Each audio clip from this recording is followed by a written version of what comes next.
star, Chatty Man. What a week it's been. Katy and Alex got married in Las Vegas. But did I get an invitation to her wedding? Oh, that fondue set's going right back to Argos. The wedding was described as simple. Oh. But then again, so was Alex, to be fair. Alex confuses me. He does that. He's like a hard man, isn't he?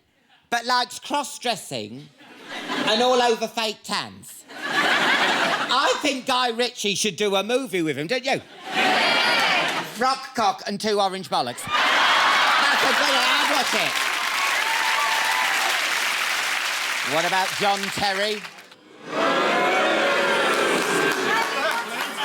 Oh, I'm like a coiled spring. Oh, wow, me right up. Shagging his best mate's girlfriend behind his wife's back. The problem with Terry is he's got more money than sense. It's true. Although that statement would equally be true if he only had £2.60. What a letter, what an arsehole. Though, to be fair, the girl he'd been having it away with is no better. How many Chelsea players does she get through? Hey. Mind you, I'm not complaining. I've got her in my fantasy wag team. All I need is Nancy DeLolio to get involved in a roasting and, well, I'm quids in. On top of the league. And finally, Madonna and her 23-year-old boyfriend, Jesus, have broken up. When I read Madonna and her Brazilian split, memories of that leotard came flooding back.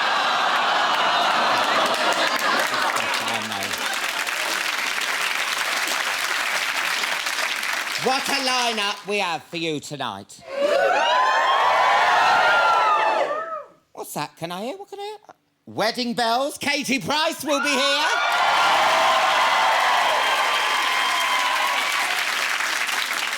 Fresh from the celebrity Big Brother house, hardman footballer turned Hollywood A-lister Vinnie Jones will be on this sofa. And the lovely Coram Bailey Ray will be performing Paris Nights, New York Morning. First, though, not only has he just presented the Golden Globes, he's won 3 of them himself, plus a whole raft of BAFTAs, Emmys and comedy awards. I hate him. Please welcome, it's the brilliant Ricky Gervais!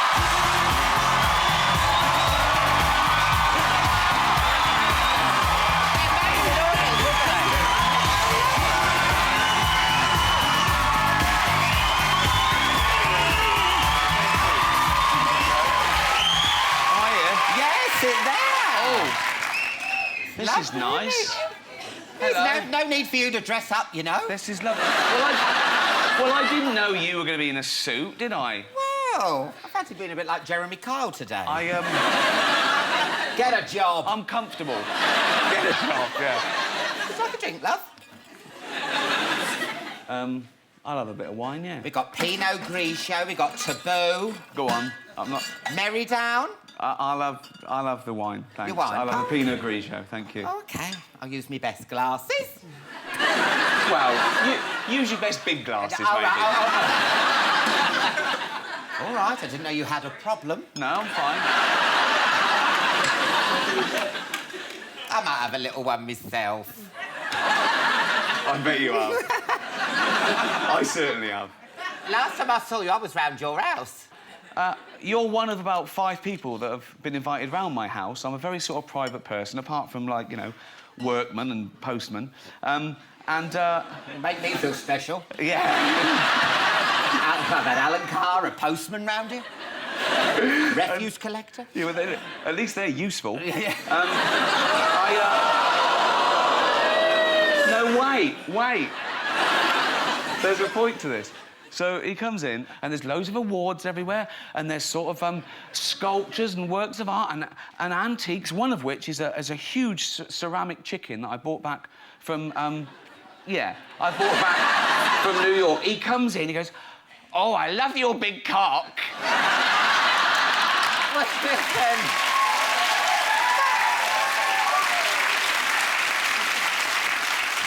want to mention your Golden Globes because you mention them all the bloody time. Yeah. Golden Globe, Yeah. Golden Globe. Are you on commission or something? Is it like if you keep mentioning... Is that how you got to host it? Because if I keep mentioning Alton Towers, yeah. I get a ride on the teacups. Exactly, yeah.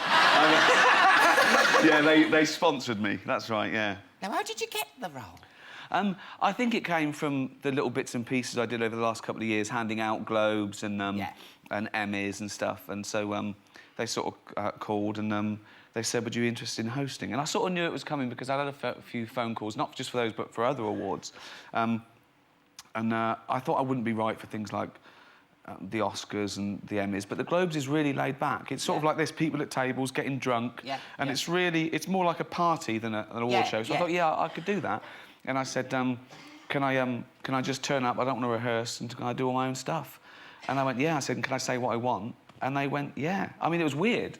And get away with that? I don't know. I think maybe, I don't know really. They just sort of.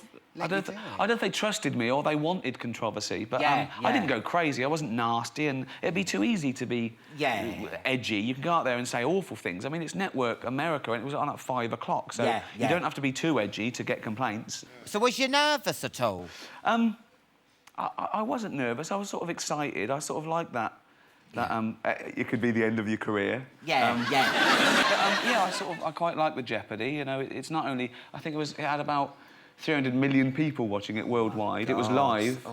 I was drinking, and it's a room full of really, really important people.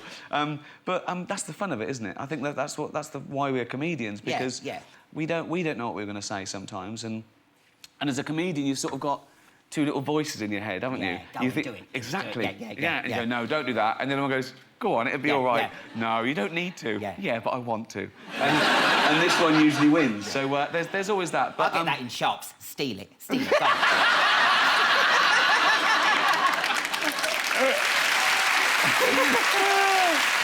Because it made me laugh. You know, the Golden Globes, when you said about the cosmetic surgery, and I thought, well, that's brave to do that because... They've all had it.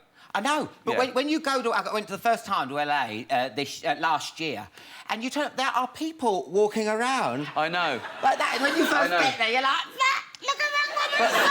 But they always... Everyone's like I know. It's all... Yeah,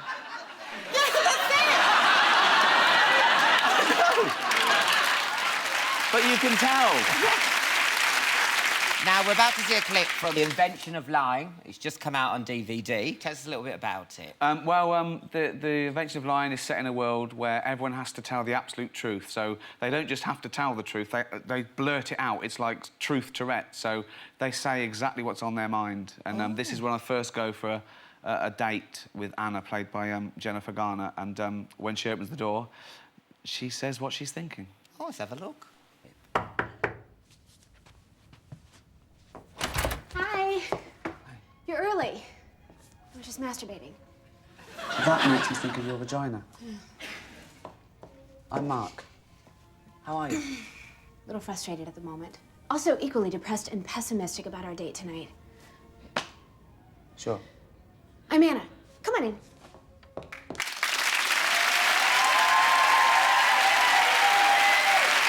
Now, halfway through the film, I realise there's a religious thing going on. Yeah, it's set in a world where the human race has never evolved, you know, the ability to tell a lie. So everything's, as you've seen, the harsh truth of it. And there's a scene where my mum's dying in the film, and she's worried about just, you know, going into a world of nothingness. And I realise I can lie, and so I tell her, I said, no, you're wrong about what happens after you die. You go to the best place ever, where everyone gets a mansion. And I inadvertently invent religion. And everyone overhears this, and it gets out, and so I become sort of like a messiah figure. And a lot of the religious groups in America really hated it. They said this, yeah. Funny that, isn't it? As long as they were paid for a ticket, I don't mind, really. Well, are you then an atheist? I am an atheist, yeah, but it's not like it was an atheist propaganda. You know, loads of the films I love assume a god. One of my favourite films is, you know, It's a Wonderful Life. I love A Bishop's Wife. It's about an angel who comes down. It doesn't threaten my faith or lack of it. I don't leave the cinema going, oh, I've been wrong. I don't know why people are so threatened with an alternative view. No. Most films assume most people are religious, so I don't know why one film comes out and it says there's not a God and there's an uproar, which is mad because they shouldn't be threatened by it. You're not a militant atheist, are you? I don't know what that means. You haven't slapped a nun. Again, that's not a euphemism, is it? No. Actually slapping a nun. Yeah. It's nothing to do with bumming. I'm trying to do a normal conversation. But it's twisted it. But it's not a double entendre if you just say it. You can't just say, "Oh, I fancy a bit of bumming." They'd say something else, wouldn't they? Oh yeah. Oh, I think I'm going to go upstairs and slap my nun. Exactly. Yeah. They go, "Oh, look at that! What an unsightly erection!" Yeah, and it's a building. If it was a big cock, it wouldn't be a double entendre. You can't just say it. All right. Just teaching you how to be camp. Yeah, I know. Yeah. I mean, listen, I'm with you with this God thing. Like, as in atheism. I mean, but there's a bit of you thinks, what if it is true? What do you do when you meet God? Will he forgive me? Will he? Yeah, and it's his fault. Why did he make me an atheist? Channel 4 are going to be doing your animated podcasts. Yeah. Tell us about that. Well, as I say, I'd loved radio, and the first radio I did, it's where I met Stephen Merchant. And he was my assistant on a local radio show, and we started working together and did The Office and everything. And after we did The Office, we went back for fun to do this show again. And we were big shots then, so we didn't have to press the buttons ourselves. Oh, break the board. Yeah. Exactly. And we were given this little minion, this little chap called Carl Pilkington who worked there, and he is an oddity. A perfectly round head. He's stupid. He's. Is he a friend of yours? He is a good friend of mine, but he won't mind me saying he's a moron. Everyone's got one of those friends. He says stupid things. He said, like, do you remember Celebrity Love Island? Of course you do. You watched it every night. You've got it. You watch it on Sky Plus. I watch it when I was slapping me nun. Yeah.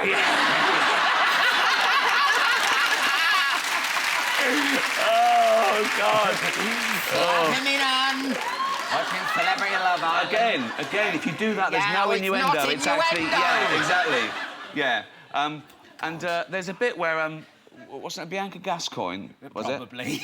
She. I think it was what's his name? What's his name? George Best's son. Callum Best. Callum Best. Yeah. He arrives and she says, "Oh, he's my hero," and we were talking about it the next day, and I went, "How can that be your hero? I mean, he's only famous because of who his dad was." And Carl went, "Yeah, but you could say the same about Jesus." That's great, isn't it? Let's have a little look at the podcast. Yeah. No, like the way that, we have kids and stuff.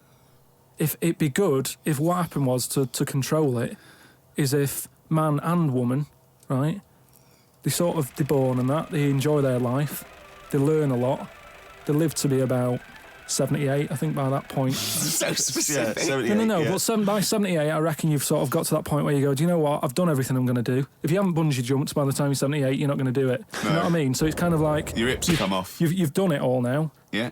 And then you die, right? So say if everyone had that, they live to be 78. But then just as you die, you have a little baby inside you. And as you die, your life carries on. Sorry, how is this happening? Sorry, are you mental? No, but don't you think... I mean, what? I've never heard such drivel. You're saying that, but if Newton said it, you'd go, interesting. That's what annoys me. I know it is, Carl. He never would.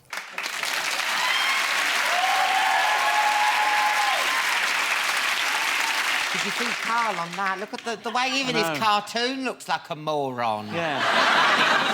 We were talking about evolution. I try and explain concepts to him. He doesn't get evolution. He thinks that a sea lion is a cross between a fish and a dog. He thought a dog had it away with a fish and a seal came out. Oh, dear. He is a moron. Has he been brilliant, everyone? Ricky Gervais, fill it up. Thank you, Ricky, for coming on. Welcome back. Katy Price and Corinne Bailey-Rae will be here soon. First, though, he's the football star turned Hollywood star turned celebrity Big Brother moaning Minnie. Oh, please welcome Vinnie Jones.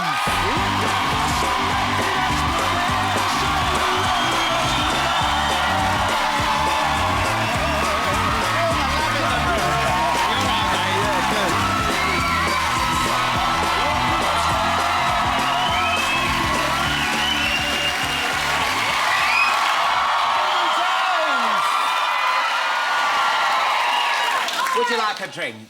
Oh, we'll have one, yeah. Whatever. Got a bit of Liebfrau milk. Apricot wine, that's nice. I'll have a beer. You want a beer? Yeah. Oh. Do you have a beer? Yeah, have a beer. Sorry, I ain't got any bigger glasses, I'm sorry. You tight bastard.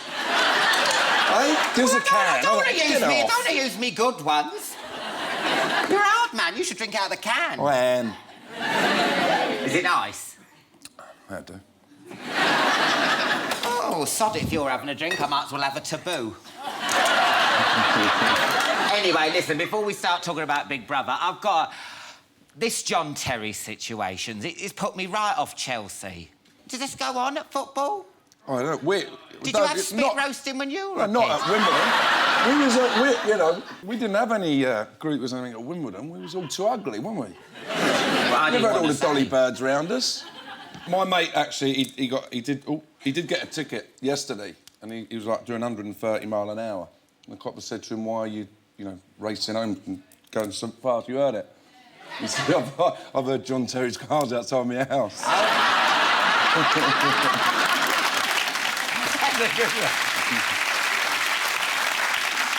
Let's talk about Big Brother. Right. What's the first thing you did when you left? I don't know. It's nice trying, all the time you're holding the wind in. You know what I mean? Should have told that to Jonas. It was a bit surreal. So there was a lot of releasage of gas when we got out. So you left Big Brother and the first thing you did was fart. Donald Trump. Donald Trump. Had a Donald. But, it was quite funny. Like, Stephanie and all that didn't know they were doing it because I was up so early most of the time. They were trying to cough and... Yeah. And I spent the whole time trying to figure out who it was, Trump then, So Stephanie and Ivana fart? I never heard Ivana. No. Can you imagine those lips Donald going then. if she did fart?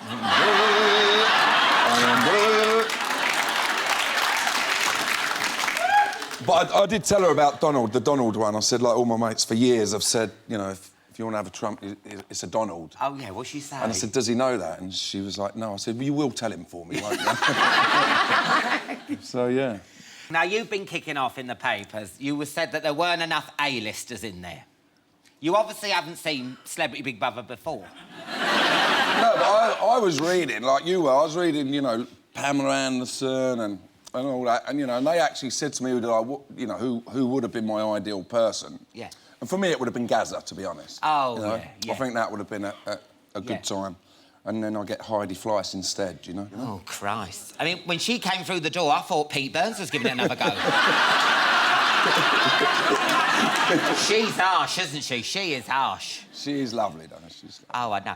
I mean, because you know who grew on me? That Nicola T. I didn't know who she was. She's lovely, Nick, yeah. But when it turned around, I think that was the funniest moment ever. When the Tree of Temptation had to tell her to slag people off and she went up to Ivana. You look like a big fat orange.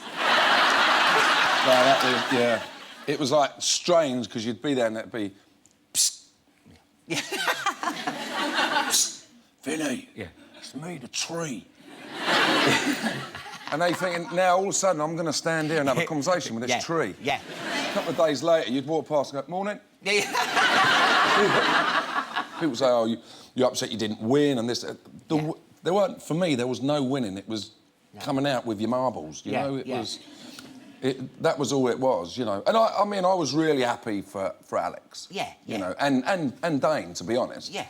I just hope he can keep a lid on it all, because I mean, he does really love her, that's the thing, he really does. Because you tried to tell him not to go with her, didn't you? Well, I were, and I was sort of sitting on the fence a little bit. I had splinters up my arse. I was sort of sitting on the fence, because I didn't know whether he would have been dumped while he was in there, like the other show. Oh, I'm a Celebrity. She dumped him on that, Yeah, so me and Dane were sort of trying to prepare him for that in case that happened. Did you see any, Vegas tickets hanging around or any, confetti in his suitcase? No, and we was with him afterwards, and she'd spent some time with Tans before, and, not a mention of it. Did he wear a wedding suit, or did he wear one of hers? Well, we haven't seen the photos. I don't know. Okay. Here comes the bride, and another bride. I don't know. We still don't know. Did you see any signs that he was a cross-dresser? Did you find him, like, looking at Ivana's tights drying on the radiator going... No, well, they kept...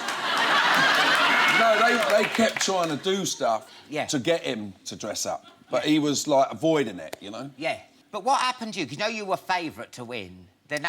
Don't know nothing, Oh, do you? yeah, you were favourite to win. But then you sort of turned. You became a moaning Minnie. With that bloody Big Brother rule book.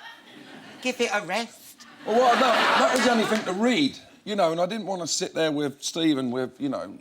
With your tambourine going, someone's crying, my lord. Well, he wouldn't. No, but he'd go to read something and then he'd go completely somewhere else with it. Yeah, I know, yeah. Twisted everything around to God.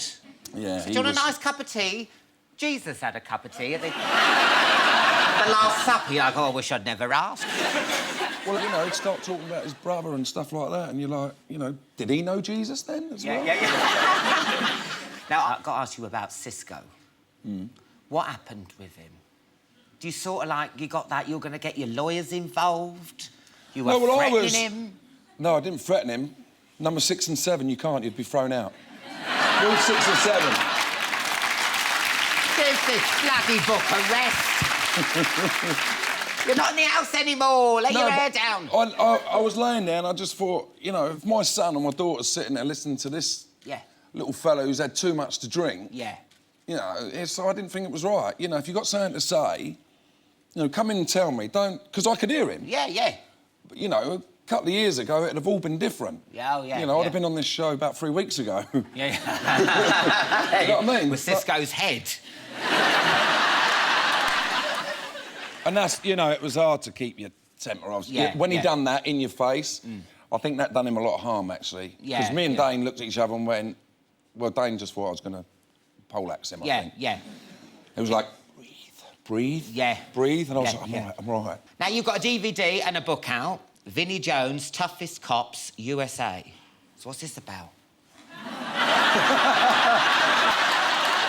No, I mean, what do you do? Do you follow them around? Are they after you? I went to work with them for a while. Oh, what's that like? Oh, it was pretty scary, to be honest. I bet. You know, we young kids out there, because they can all carry guns. Yeah. You know, 12-year-old kids with guns on them, all loaded and everything. God. Bulletproof vest on every day. And... Well, the thing, you know, Ross Kemp, he's gone to Afghanistan. Yeah. So you know what that makes you? Pussy.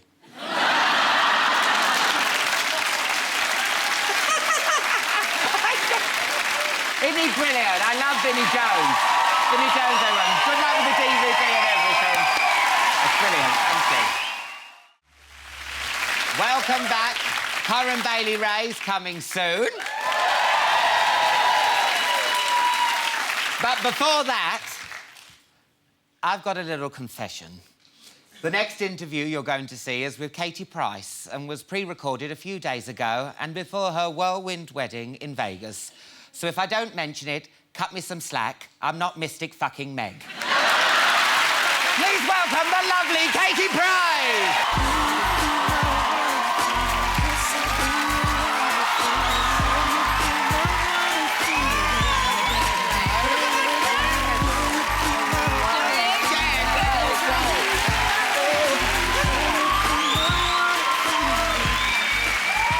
Look at that dress! What's it made of? Smarties. Oh. Talking of dresses, the Yeah. last time I saw you on the show, who was you dressing up as, me or... Did you like it? Yeah, not bad. You got quite a good package going on. Oh, thank you. I actually got camel toe. Which is weird for a man, I admit. Let's have a little reminder of me as Katy.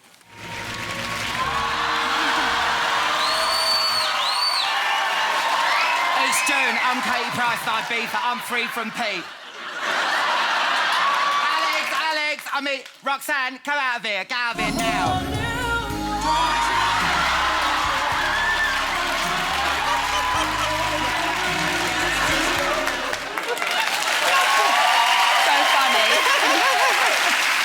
Do you want a drink, love? Do you want a drink? I wouldn't want a glass of water. It doesn't look like you got... Ah, here's one. How many drinks does it take to get you to be Jordan? 2. 2? Oh, let's go 2 halfway wines. there. Go on. Oh, I can't. Go on, have a glass of Mary I'll down. have a sip then. Oh! Price is back. Get that Thank down, you. yeah. Cheers. Cheers, love.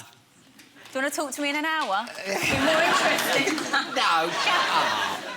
Can you believe that Alex won Big Brother? I think it's absolutely brilliant. I knew he could do it. Yeah. Knew it. Amazing. You know, and to think he went in there with all those boos and then he comes out winning it. It's I know. funny, isn't it? It's just won everyone round. So proud of him. So proud of him. And he's a game for love. Do you see him? Do you see Nick? Absolutely. The What about spray Nicholas tan. spray tanning that? Do you see him spray tanning his willy? Oh, well, he didn't get it out. He didn't give anyone a show, did he? No, well, I What a could see it shame. all in that pink mankini. Did you see that? Oh, It's but a that's weird what he's shape, like. isn't it? Do you think?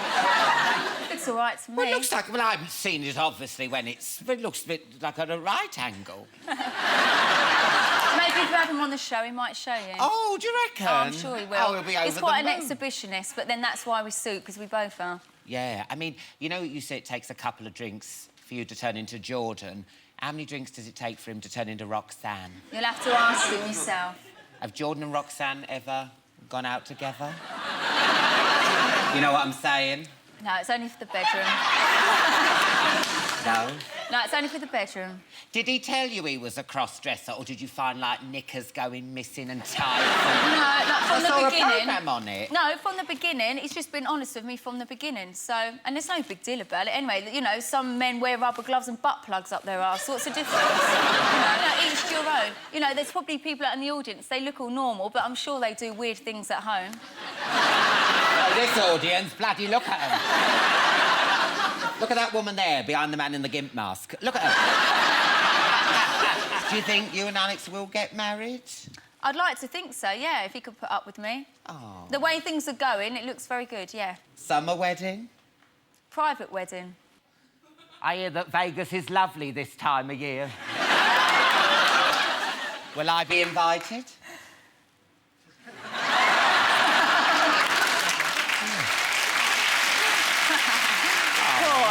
Oh, thank you, thank you. Oh, that's nice. You could have your honeymoon in Ibiza. Never.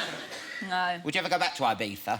Do you know, my friends actually said, do you want to go back there this year? And to be honest, I've got so many things going on this year. You know, that was my rebellious year. This is business head, back to being mum, even though I was still a mum then, you know, just being... Yeah. Focusing. Yeah, and getting married. So- That's what we want to hear, isn't it? Now, last year was probably one of the hardest years of your life. Are we getting the violins out now? Yes. Oh, I can tell by the tone of your voice. Well, I know, because, you know, I don't like to see anyone being slagged off and everything, but... Oh. I mean, what was the lowest point for you?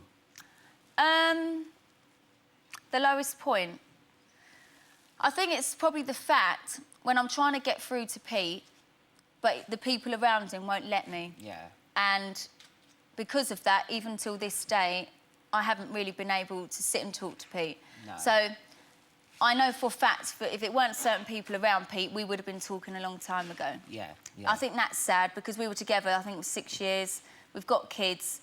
And at the end of the day, one day, all of this is going to end and we're still going to have the kids and it's like be adults and move on. Yeah. But, you know, I will openly have my arms out in the house, cook for him, sort it out. Hopefully one day that will happen. Yeah, I hope so too for For the the kids, kids' sake, really. you Yeah, know. yeah. Do you ever drink and dial? No, I Come on. don't. No, I don't.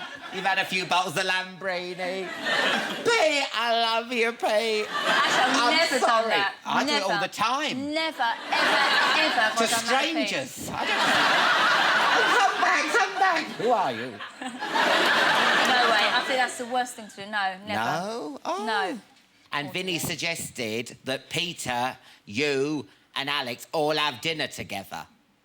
Was that ever going to happen? Because that's one celebrity come dine with me I'd tune in for. It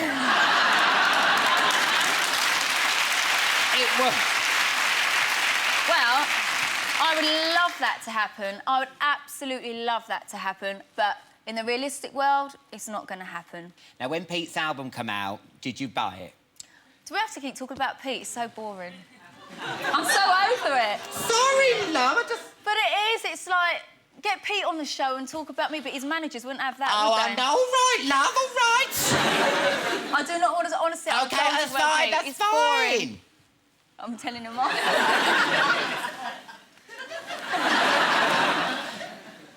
you know any good jokes? No, I'm joking. Oh, I know.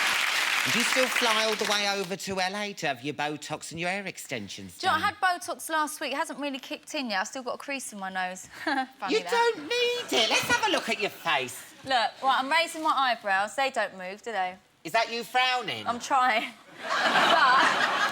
But it's left a wrinkle in my nose and I don't want it.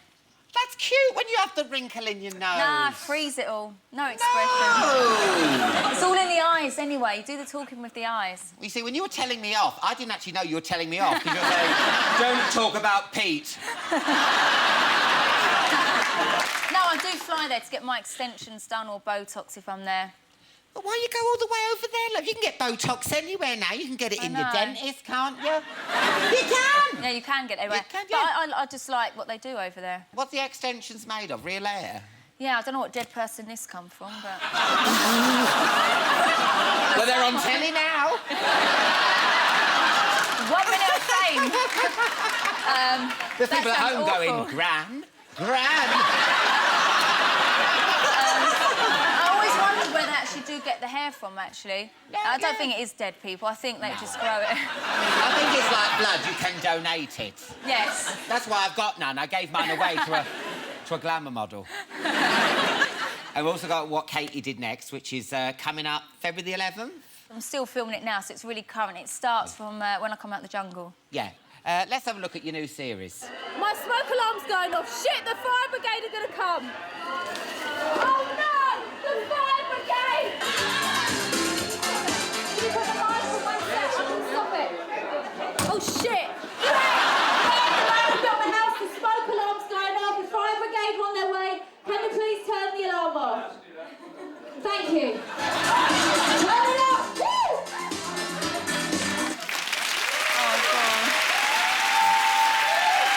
Drink there.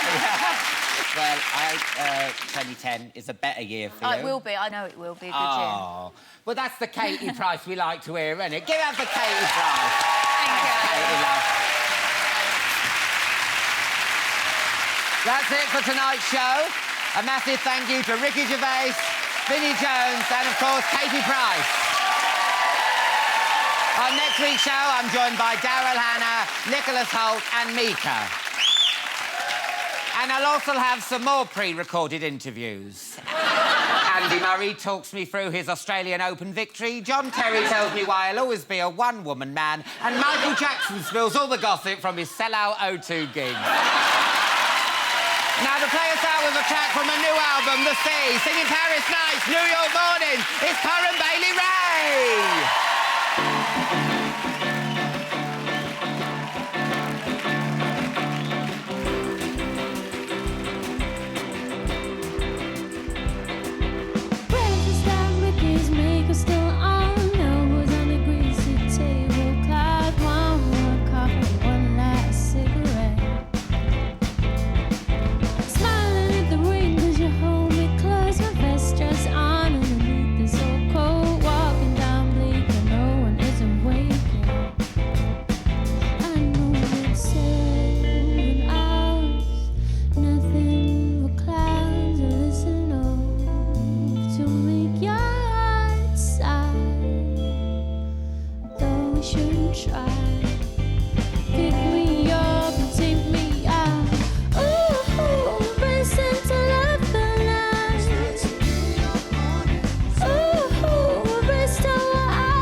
Grab a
Thanks very much.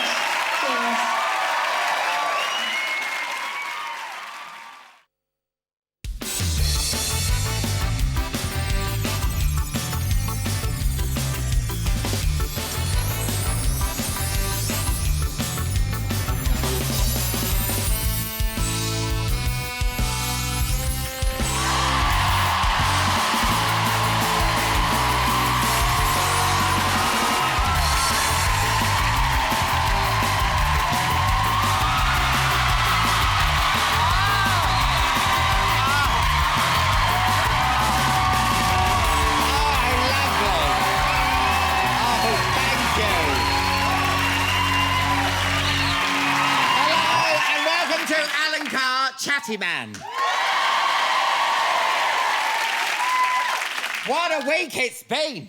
All those juicy reports about that girl that John Terry was seeing have been coming out. God, it sounds like she's put it about. Have you heard? Oh. No wonder she's a lingerie model. It's the only chance she gets to wear knickers. It's true, it's true. She doesn't just sleep with anyone, it's only celebrities, yeah? That's why she's got red rope and a couple of bouncers stationed outside her fanny. Yes. To stop riffraff getting in, you know, yeah. Like you, sir, yes. One in, one out. Your name's not down, you're not coming. Oh, coming, everyone else has. Oh, sorry about this, sorry.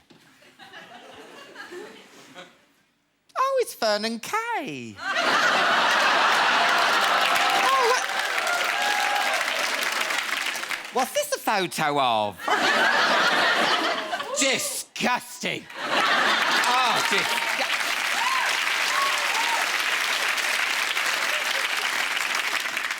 Save.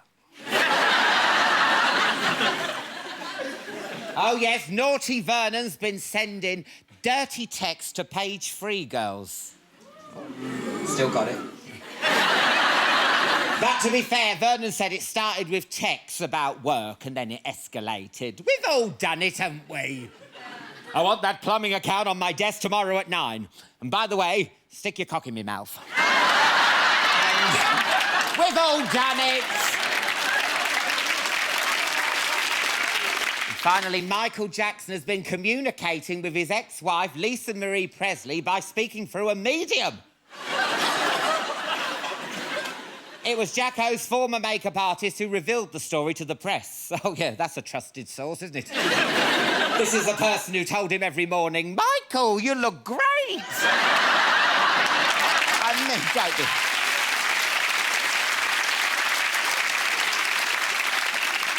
What a lineup we have for you tonight. They're celebrating 25 years of EastEnders and they'll be having a right old cockney knees up with me. Patsy Palmer and Sid Owen will be here.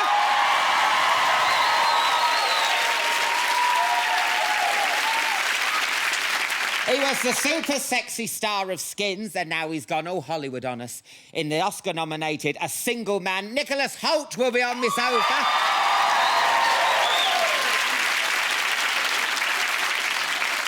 And I could be brown, I could be blue, I could be Mika will be performing. I know Mika's in the house. First, though, she's had a glittering Hollywood career spanning 3 decades and starred in hits like Blade Runner and Kill Bill. Please welcome the gorgeous Daryl Hannah!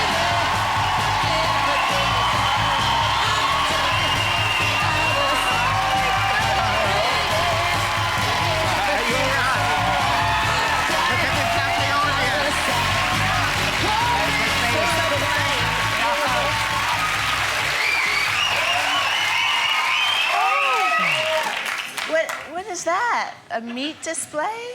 No! You're a vegan, aren't you? Yeah. So I've done you a vegan display. That was like bacon. No. It's not bacon, not bacon. It's faking bacon. That's it, bacon. And there's the sausages are Linda McCartney. Oh, that was so thoughtful, thank you. And there's a butternut. I'm wearing a Stella McCartney. Oh, are you? Well, that's what I thought. I thought you're wearing a dress, I'll bring some veggie sausages in. Hey, you're a big animal lover, aren't you? What have you got? Well, I've got 3 alpacas because I just had 4, but one just got killed by a mountain lion last year. And no! Where did you leave it? He was in the pasture, but I live right adjacent to a forest, so so the wildlife is there and predators. And then I have chickens. A few roosters, one which was almost killed, named Placido Domingo by a coyote. God, it's like the farm of death. It is. It's very. There's a lot of wildlife near me, but that's great because then I can see, elk and owls and hawks and eagles and lynx and bear. Sounds nice. Are you very hands-on? Do you have to worm your alpacas and like? Yeah, I'm pretty hands-on. With the chicken that was just almost killed by the coyotes. And my cat, we had to give him antibiotics. And it's interesting when a chicken is missing all their feathers, they really look like chicken. I bet they do. Yeah. I can imagine. Yeah. You must feel quite naked as a chicken.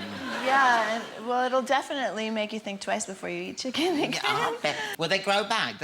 Yeah, he looks beautiful now. Good. Oh, I like it, because I was wondering where this story was going to go. I was thinking, oh, no. I thought people crying because I hate cruelty to animals. No, they're all fine. Where'd you pick all these things up? Well, some are from, people who've, given them up a bunch of times, or shelters.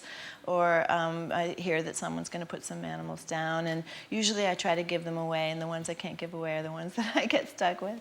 God, they just leave you with like an alpaca. What do they do? Like ring the doorbell and run off? A pig just in there. Ding dong. Darryl will look after it. Now, you live in, out in this farm with all these lovely animals, and you're a vegan and an eco-warrior. It's true. And then on the other side, you're like this glamorous, globe-trotting actress. How do you combine the two? Say you get a phone call. Martin Scorsese. Hey, Daryl. How are you? I've got a film for you in Australia. I'll fly you over, private jet. You've got to come. Now, what you doing then? That was a pretty good imitation. What about you? Is he just like that? No. Well, I tried. I've never met him, you see. But you must think, a bit like Mother Earth, and then you're like, but it's a good job, you've got your carbon footprint to worry about. It's well, true. I've been acting since I was 11 years old, and it's an incredibly wonderful and beautiful creative outlet, and I think it can be, an inspiring thing for people's imaginations and a wonderful escape and everything. And I still love movies. I always will. And but as I grow up, my priorities shift a little bit to things a little bit more of substance, and I want to be of service, as much as I can be. So. But what about your carbon footprint? Do you jet to Australia? Do you? No, I take airplanes. Of course, I got here. Yeah. Mind you, rowing's the right shit. Now you're over here promoting your new film, A Closed Book. Yeah. It's come out this week, hasn't it? Yeah, it's coming out this week. It's mainly you and Tom Conti in this big old manor house, isn't it? Well, Tom Conti plays Sir Paul, who is one of England's preeminent art critics, and he's just this nasty piece of work. And a few years back, he had lost his eyes in a car accident. And he's looking for what he calls an amanuensis, which means an interpreter, someone to see for him and help him write a book. And I get the job. It's one of those, it's a psychological thriller, so it's one of those things where you're never quite sure who to pull for, who to be afraid of or afraid for. Well, let's have a little look at you in action here. Oh, sorry. I forgot we were outside of your comfort zone. Ah, you're wearing heels. Yes. How elegant. What colour is your gown? Red. Oh, splendid. chair straight ahead of 12. Thank you. 12. Good. Perhaps another log on the fire. One can't heat this bloody mausoleum. Sure.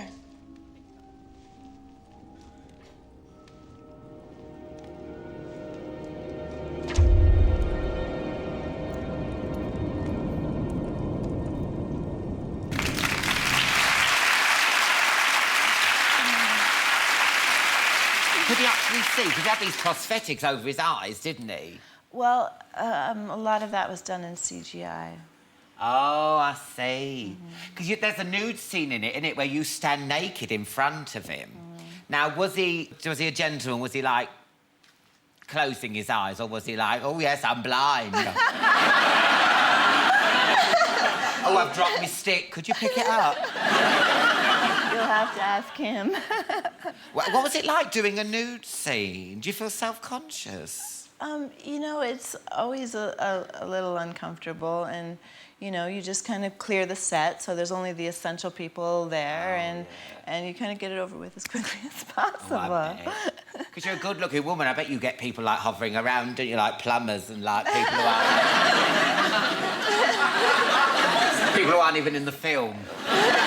Well, definitely, pretty much every movie I've ever done, they've always like, oh, and by the way, we've added a couple scenes, and they're always nude scenes. They're naughty. Now, we've got to talk about Kill Bill. That film's amazing. We both love it. Please tell me it's true. Tarantino's doing another one. Is that true? Well, he always conceived of it as a trilogy, so it was, yeah, but he just wanted to wait until the bride's daughter was 10, and also the character that Vivica plays, the daughter was old enough, so... Yeah, do you reckon you'll be in it again, do you know? Well, we didn't really know what happened to Elle Driver after her demise, did we? No, she had her eye pulled out, didn't she? Yes, she did. But the both last her remaining eyes, eye pulled out. Yeah, sort of like Life's a bitch, Sir isn't Paul. But you know, there's a long tradition of blind samurais. So. You know. Really? Oh yeah. You don't know samurai films? No, funnily enough. Am I meant to... Do you know a lot of blind samurai films? Oh, yeah. It's a huge tradition amongst samurai films. I mean, I... Come on, then name one. Well, I didn't really... Well, The Blind Samurai, for one. But but I didn't really know too much about the genre myself until I was making the Kill Bill series. But Quentin is, of course, a film school in a person, and sent me 1,000 DVDs and videotapes. Was it true that he's obsessed with your feet? He's got a little bit of a foot fetish. Really? Because I can't stand my calves being touched. Oh, really? I find it very erotic. Oh, like dolphins' bellies. That's it, yes. And like if I wear pop socks and they rub up against, I get quite turned on.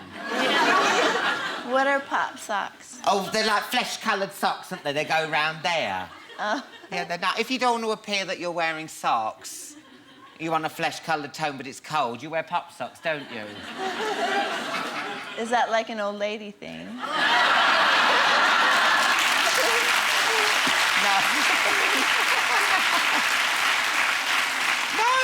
it's like men can wear pop socks, can't they?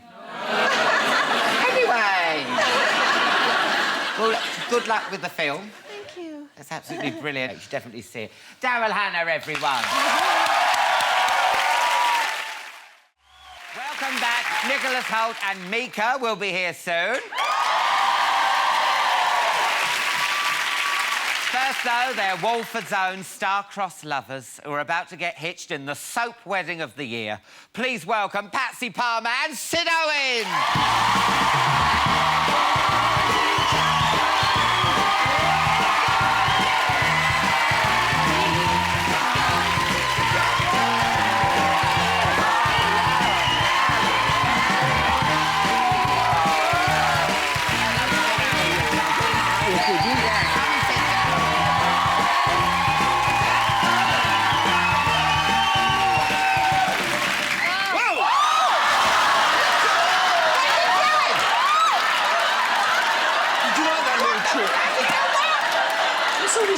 Cheap furniture you got here. Oh, look at that. Bloody hell, look at that plump up me bloody cushion. Come on. Are we safe? Are we safe? Well, I don't know. You sit down and I'll catch you if it falls back. Put a bit of weight on. Hey, Patsy, I'm not saying you piled on the pounds, but... the settee doesn't lie. Oh, I feel like I need a drink after that. Bloody hell. It's a good entrance. Yeah, do you want a drink, love? What do you want? Oh, I'm all right, thanks. What do you want, love? Oh, no, no, sir. No, that's just in case I needed it. Oh, what a disaster. Sorry, love. I have this up my sleeve just in case you say anything dramatic. I know the duffs, but it's a pedal there and I spun round. I didn't mean... When you said thanks for the drink, that wasn't that dramatic. I wasn't really going... This is brilliant. I need to get one of them. Yeah, it's... Here, look. You know, if you say something... Oh, Pats. That's the look. Yeah, love. There's a few looks. They're numbered. What, you've got... For the duffs. You're going there, number 1. You're on the toilet. Lovely, number 2. What the hell's that one? I don't know one of Sharon. They're all the same. Sharon and Grant. That's how I copied her duff look. Yeah, she must be over the moon. No, I don't drink, thanks. Don't you drink? No. No. No! That is dramatic. Oh, I just have a Lamborghini myself. You'd be brilliant in EastEnders. Really? You would, yeah. Do you reckon, what kind of character? Would you come and do an episode? You could be my mother. Do it. Turn your chair around and then come round dramatic and go, I'm your mother, and do the duff. I'm your mother!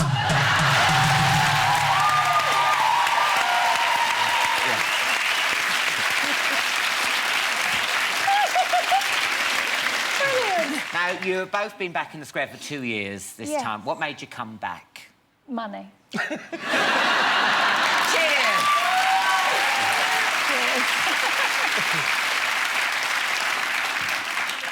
Really? Yeah. Well. I mean, because you actually said, Patsy, in the paper that you'd never go back to EastEnders and it was rubbish. I know, but she No, was I didn't say it was rubbish. Well, I read that you said it was rubbish. No, I got asked once in an interview, what do I think of the storylines at the moment? And I said, it's rubbish. I'm not watching it. You know, it's not good at the moment. I am entitled to say that, being a fan of the show. Yeah. Because I do watch you know, it all the time. it goes... Don't know, even if we're watching it, I don't let anyone speak. Yeah, every soap does. Exactly, so, but... I am a proper EastEnders fan. But was it awkward when you went back and you're like, hi?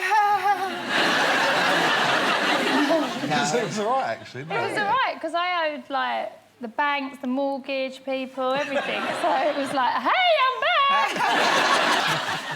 Now, you've got a wedding coming up. Yes. We have next week. Next week, Yeah. yeah. Oh, have you filmed it? Yeah.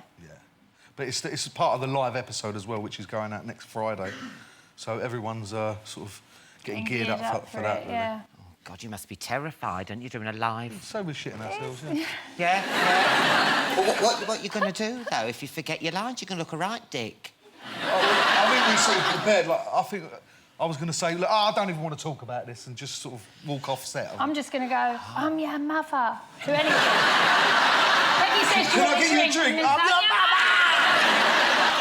Do you ever put the lines anywhere where you can actually read them? I've done that a few times. Yeah. She pisses herself. Yeah. Where'd you put them?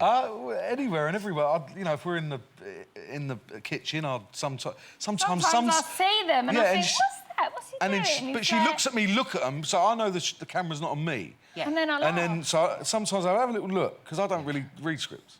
Which is convenient when you're an actor. Exactly. And also, even better when you're playing Ricky. So you don't have to know what's going on. Yeah. That's why he does it, though, as, like, a method It is thing. a He method. thinks if he doesn't read it, then there'd be absolutely nothing going on. Yeah. It's true, though, isn't it? It's the way he does it. It's really clever. If you have no idea, it's going to look like you've got no idea. Exactly.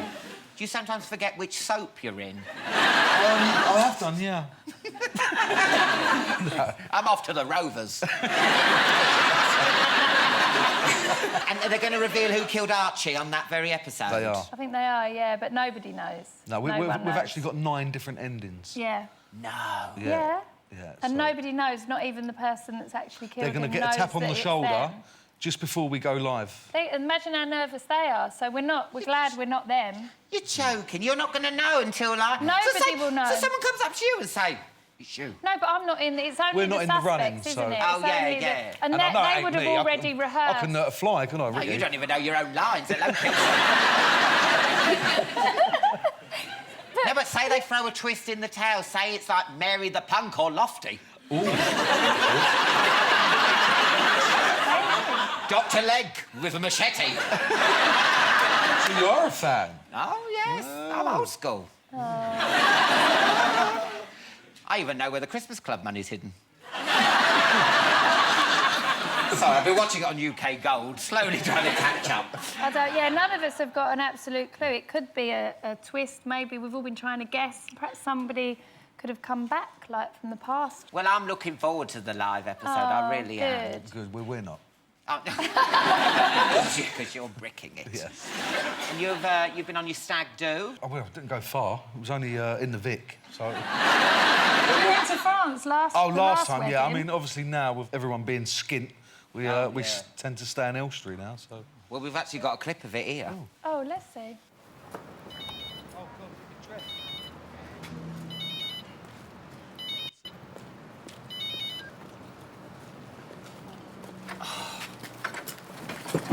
Hello, bonjour. Parlez anglais. My name is Ricky Butcher. Je m'appelle Ricky. I need to get to England. Do you understand me? Oh, they don't have the picture, yes. Pam, what are you doing here? Oh, darling. Bonjour. I tell you what, I'm going to kill him.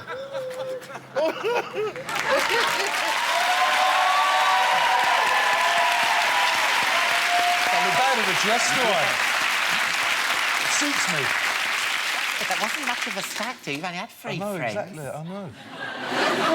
Ricky hasn't got any friends, really. Yeah. We should get out a bit more. We need to, yeah. We're going a bit stir crazy there. Do you know what? To celebrate the 25th anniversary, let's have a good old knees up round the old Joanna. Come on.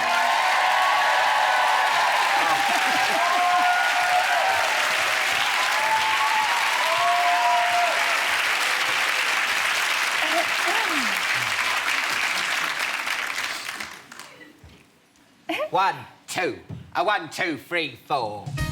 Anyone can fall in love. That's the easy part. You must keep it going. Anyone can fall in love. Over the years, it has to keep growing. Sun and rain, joy and pain. There's highs and lows with no way of knowing. Anyone can fall in love. That's the easy part. You must keep it going. Well, I'll fall in love. But you won't the love lasts forevermore.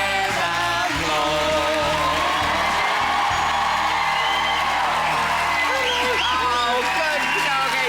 Sit and fancy, everyone.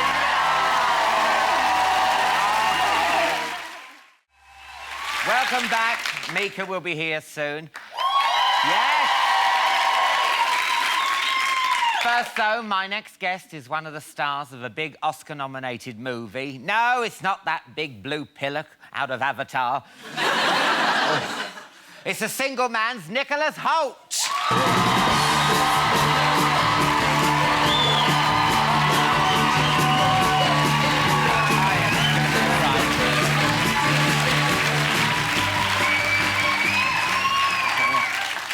Lovely, thank you. Oh, lovely audience, aren't Very they? nice, They thank love you. you. That was cool, thank you. Would you like a drink? Yes, please, what have you got? We've got WKD. Lambrini, Blue Nun. I'll go WKD. Yes! Live it up a little bit. Yeah, let's have a fight. Are you doing anything for Valentine's Day? No plans at the moment, no. I'm just going to, you know, live on a whim and see what happens. What about you? Oh, I'm always busy on Valentine's Day. What have you got? Fill us in on the plans, come on. Oh, no, I don't open any card, I don't get any cards or anything. I just, I sell these roses in a bucket round the pub. It's, right one? Yeah. Let's give them out, no? Yeah, you never know, you might get lucky. So you're single at the moment. What's wrong? You're a good-looking chap. You're in Oscar-nominated films. There's probably lots of reason behind it. Personality being the main one. Oh, give over. I live at home with my mum and dad as well. That's probably a problem. No. Yeah. Ooh. We can hear some blokes in the audience then going, oh, you know, you're going all wrong there, mate. So tell us about living out. What's that like? Is it all right? It's nice. I mean, I generally end up after a night out, to be honest with you. It ends up me and a mate or a couple of mates walking around the streets thinking, how did we let all the girls get away again? And then going back to my house, playing a bit of rock band, falling asleep, waking up, and then my mum, like, coming down and being like, Nick, who's in there with you? Oh, right. I'd be like, yeah, it's like Mark and George and Carl and whatever. She'd be like, oh. Yeah. She always seems slightly disappointed, do you know what I mean? I think she kind of wants me, like... Yeah. She kind of wants to be, like, the scary mum to, like, make breakfast. Yeah. Now, congratulations on your new film, A Single Man. Thank you very much. It's out tomorrow. It is brilliant. Yeah. Genuinely brilliant. I did a very good job on it. Okay. Let's take a look at it. Oh, we go. What exactly is it that you want, Kenny? I was just hoping that perhaps we could get together for a drink or something sometime. And why is that? I don't know, sir.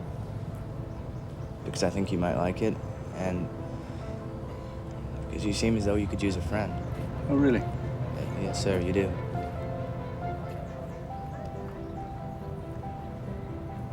You may be right.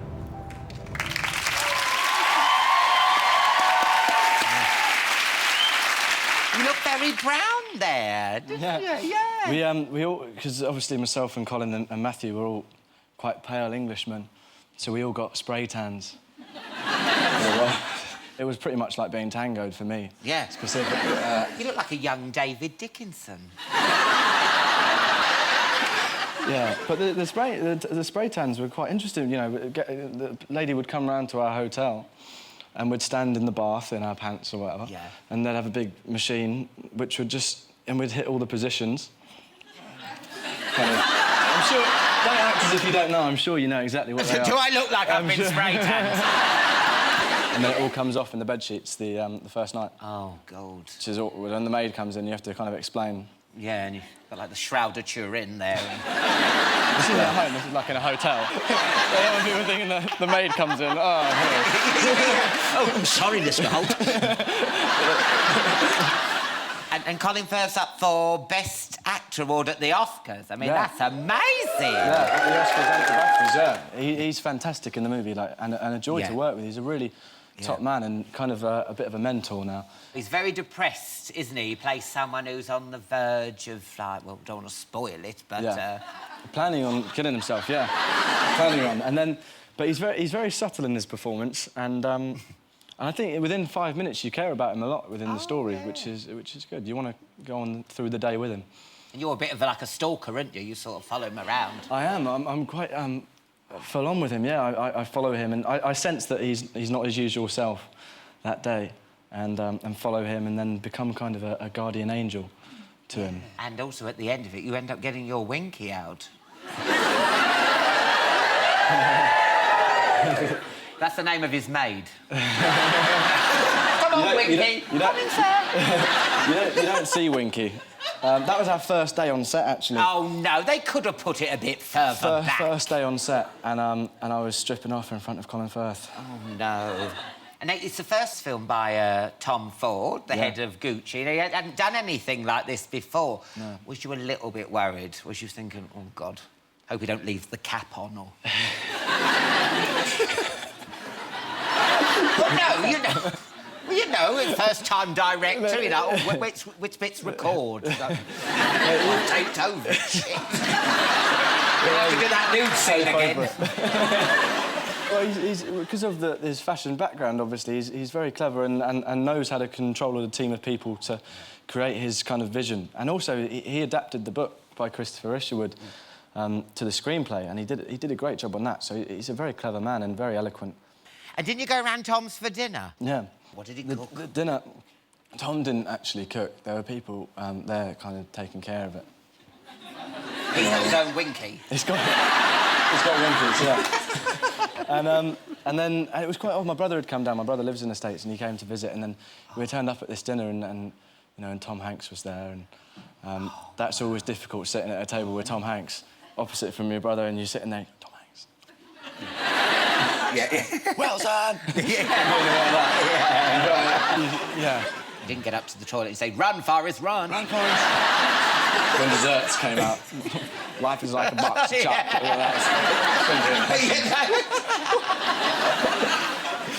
There's a real Oscar buzz about the film. Before it even came out, people knew it was good. How does this buzz start? I don't know where the buzz starts. And people keep on saying, like, oh, there's a good buzz around it and stuff like that. I don't know where the buzz starts. I guess it's like... anyone could start. I could have started the buzz. Are you going to the Oscars? I'm not, no. Well, the film's not nominated. Colin's nominated. You're up for your own BAFTA next week, the Orange Rising Star Award. Yeah, That's on big Sunday. news. That's amazing. No, it's fantastic. Round of applause. Thank you very much. Yeah, no... It was very cool. I got a phone call from my agent, Kate, and she said, you've been put up for my mum's award. And I was like, what? You know, and her mum, Mary Selway, the award was created in honour of her. So, oh, right. So we were both, like, whooping and cheering on the phone. Woo, yeah! You're the best, you're the best! And then they sat down, and it kind of sunk in throughout the day. Have you got a speech prepared for if you win? No. No. I'm, you know, obviously, as you can tell, it just rolls off the tongue. Who needs a script? As long as you thank your Winky, you're fine. I thank Winky. I'd like to thank Winky. My made-up mate. This one is a bit interesting because people out there vote. It's voted for by the public, so that's amazing. So you're getting all your mates to vote. It's the only one that the public can vote for, which is great. But it's obviously, my mates have been getting people to vote, and Mum's been writing to places. And is there a Weight Watchers group voting for you? Yeah, my mum goes down to Weight Watchers, right? She doesn't need to, but she does. No, of course. Obviously. But she goes down... Well, they kind of made a rebellious Weight Watchers group now, where they kind of pretend to go along, but then they just go for coffee afterwards or whatever. No, I'm not... We'll meet at Greg's. The rebellious Weight Watchers. Yeah. So she's got them voting and stuff, and...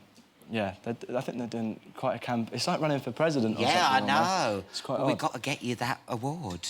Yeah. Oh, if only the Chatty Man viewers would vote for you too, then that award would be yours, Nicholas. Definitely, yeah. Do you want my vote? Come on. Do your best X Factor-style voting face.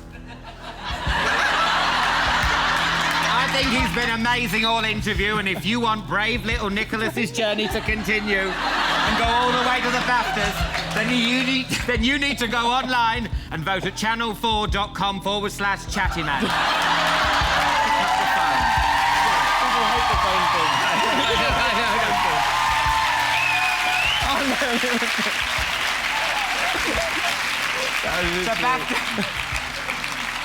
The BAFTA voting line closes on Tuesday, so if you try and vote after that, it won't be counted. You'll be an idiot. Nicholas Hoult, everyone! We're going to get you. That was serious. Yeah. That was one of the most embarrassing moments of my life. That's it for tonight's show. A massive thank you to Daryl Hannah, Patsy Palmer and Sid Owen, and of course, Nicholas Hoult. On next week's show, I'm joined by Alex Reid, who'll be talking all about his wedding to Katy Price. It's his only TV interview, so don't miss it. Plus, Jimmy Carr and Janice Dickinson will be here too. Now, to play us out with his new single, Blame It on the Girls, it's Mika!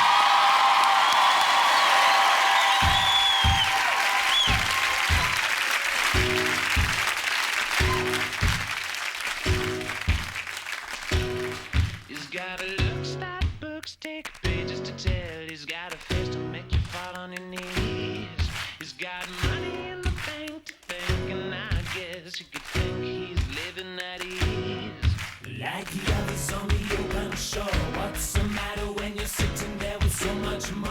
What's the matter while you're wondering what the hell to be? Are you wishing you were ugly like me? Blame it on the girls who know what to do. Blame it on the boys who keep hitting on you. Blame it on your mother for the things she said. Blame it on your father, but you know he's dead. Blame it on the girls. Blame it on the boys. Blame it on the girls. Blame it on the boys. Life could be simple, but you never fail to complicate it every single time. You could have children and a wife, a perfect little life, but you blow it on a bottle of wine. Like a baby or a stubborn child, what's the matter? Always looking for an axe to grind. What's the matter while you're wondering what the hell to do? We wishing we were lucky like you. Blame it on the girls who know what to do. Blame it on the boys who keep hitting on you. Blame it on your mother for the things she said. Blame it on your father, but you know he's dead. Blame it on the girls. Blame it on the boys. Blame it on the girls. Blame it on the boys. Blame it on the girls. Blame it on the boys. Blame it on the girls. Blame it on the boys.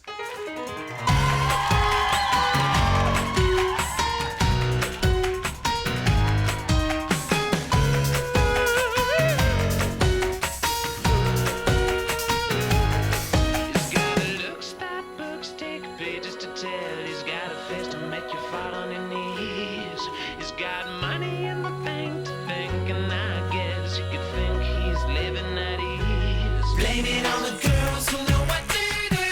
Blame it on the boys who keep hitting on you. Blame it on your mother for the things she said. Blame it on your father, but you know he's dead. Blame it on the girls. Blame it on the boys. Blame it on the girls. Blame it on the boys. Blame it on the girls. Blame it on the boys. Blame it on the girls. Blame it on the boys.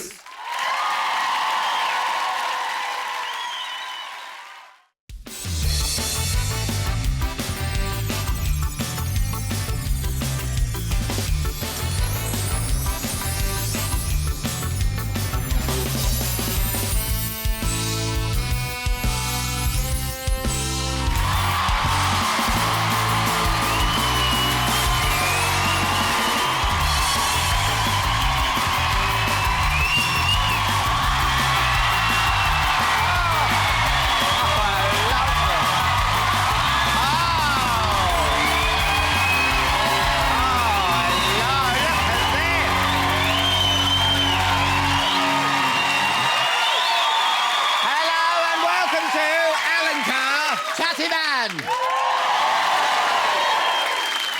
What a week it's been. Ashley Cole's been accused of sending dirty texts and having sex with an unnamed secretary. Did you see the photos of him in the paper?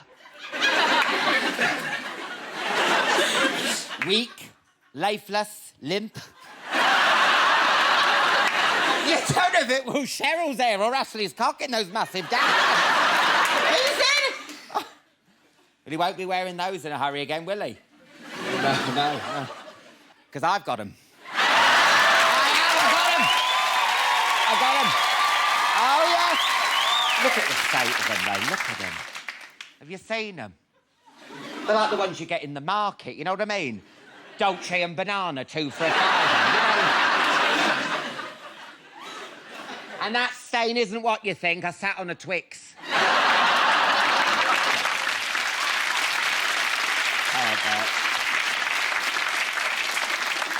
Did you see the Brits? Yes! What about Cheryl's performance? So brave, though. Weren't it brave? Although there were those little signs that the pressures of the week had got to her, like when her mouth wouldn't move in time to the music.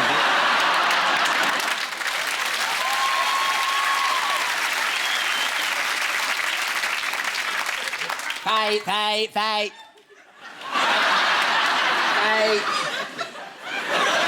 And what was Lady Gaga wearing? Head to toe in lace. Honestly, I thought she was a doily. I put a cup of tea on her face. She ran off screaming, and that doesn't help when you're trying to dunk a hobnob, but honestly...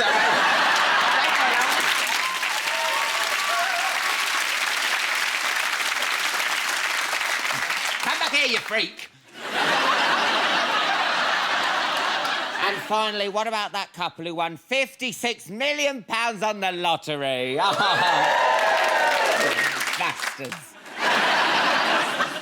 They've promised to take their kids to Australia, but not until the school holidays.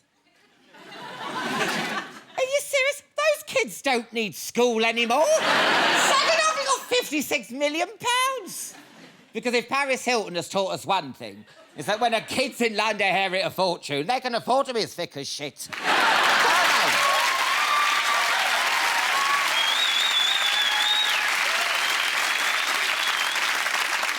What a lineup we have for you tonight. He'll be telling us all about that Vegas wedding. He's Mr. Katy Price. Alex Reid will be here.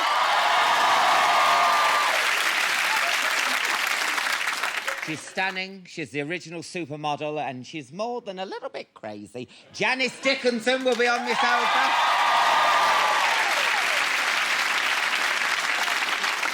And her debut, TikTok, went to #1 everywhere last year. Kesha will be here performing.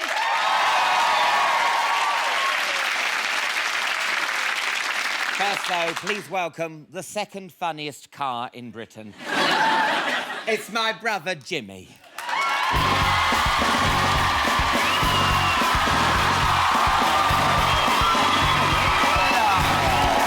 They made me.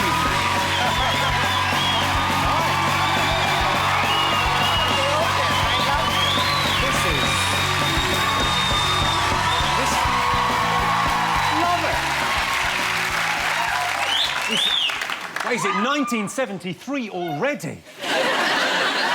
Did you have a nice Valentine's Day? I did, actually. I got drunk. I don't normally drink. I don't know. I'm normally pretty, almost, not quite teetotal, because I don't want to be a dick about it, but no. I normally don't drink at all. And then on Valentine's, I got drunk. It was brilliant. We went out to dinner and I got properly loaded, really? On 3 drinks. And I'm quite a good drunk in terms, I got a little bit over-affectionate in the restaurant. It's pretty good.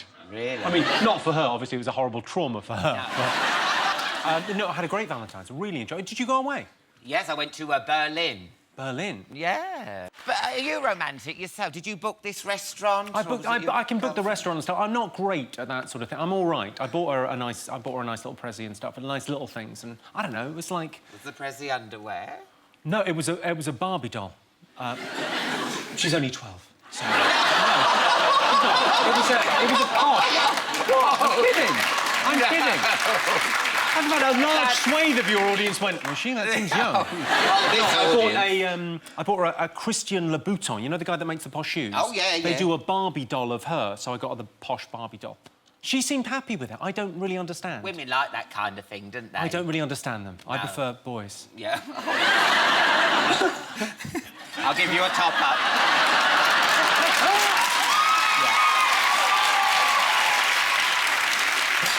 Well, when you're not working, how do you chill out? Do you have a maybe toke on the roach, listen to some dub reggae, you know?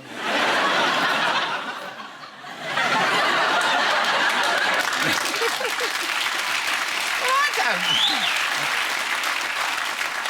don't know. A little bit, not as much as I used to. I've cut right down on the sweet Mary Jane Gangeweed.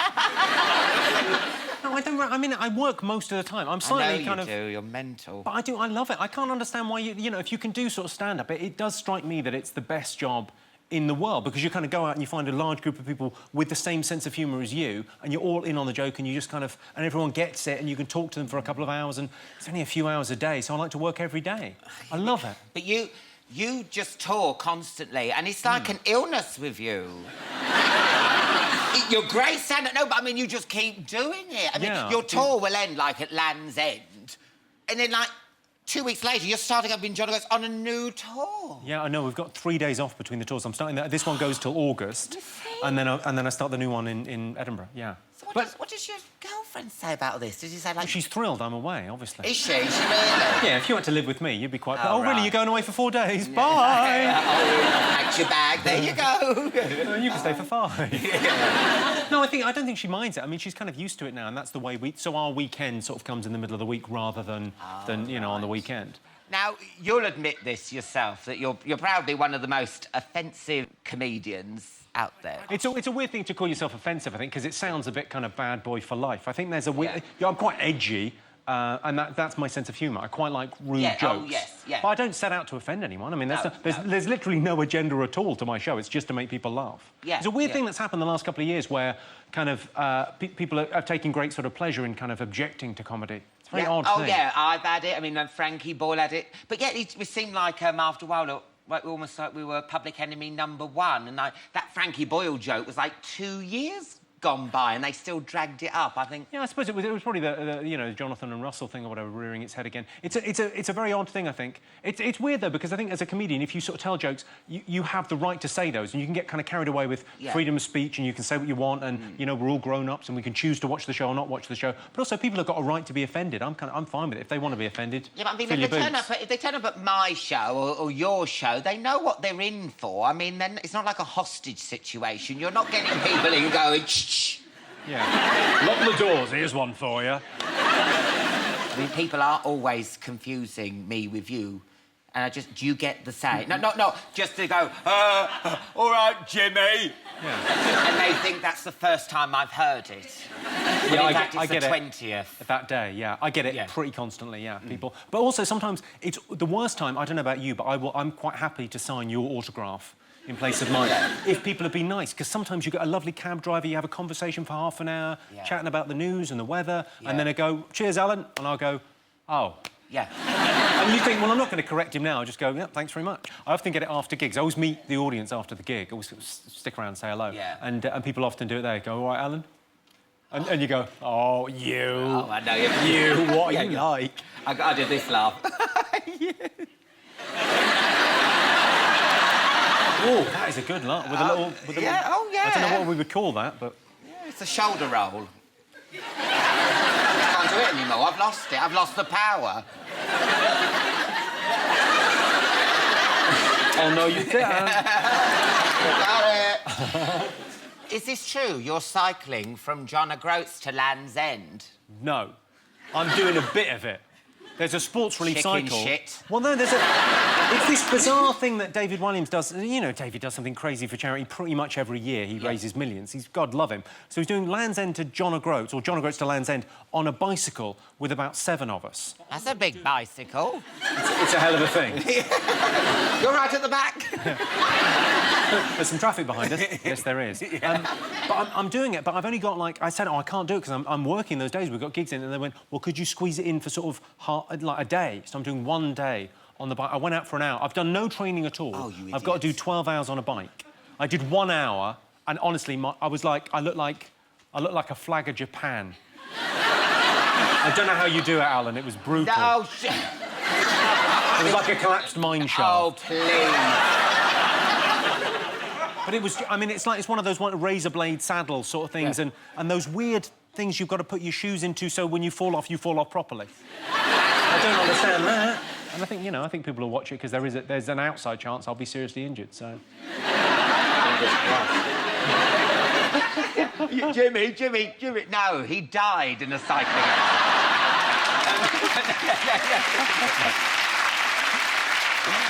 God rest his soul. Is there a chance that you're going to go to Africa? Because you have to go to Africa, don't you, to see how the money's spent. Do you reckon you'll go? I would say I'm probably pretty low down their list of people to send to check out the famine. Yeah. I can see you doing compassion. I could do compassion. Can you? That's constipation, that's not compassion. I get mixed up. Which one's compassion again? Do you know what? It's always a joy working with you and talking to you. Thank you so much for having me on. No, It's been a pleasure. It's been Love brilliant. Good luck with the tour. Thank you very much, man. Jimmy Carr, everyone.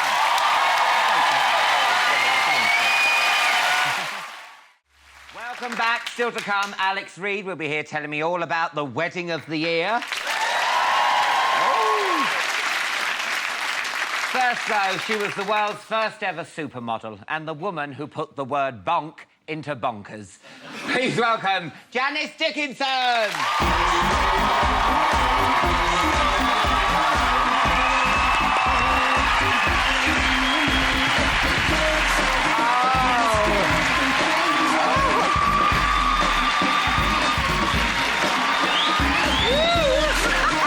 You're right, love.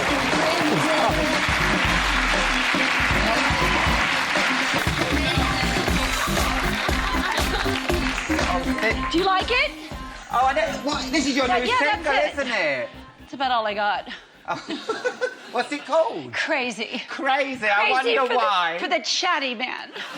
But why do you start singing? You're not a singer, though, are you? Well, you know, we all sing in the shower, and they can do wonders in the recording studio. Oh, Wonders. Yes. Now. You're right there. Can I pump up the mouth? Come on, pump it up for Mummy. Come on, then. Pump it up. One over your face. Why don't we just... Oh, no!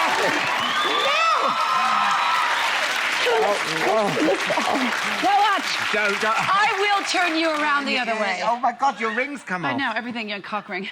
Oh, my God. Who are you? I'm here to have fun and entertain. Oh, you are... Well, you're... Why you don't like it on the couch? Me. I'm scared. Why? Gay men love me. Oh, I know I love you, but you're just a bit scary. Okay. But you are known for being crazy, and you've done some crazy things. Oh, really? You had sex in a church in Rome whilst dressed as a nun, and the guy was dressed as a priest. That happened. How does that happen?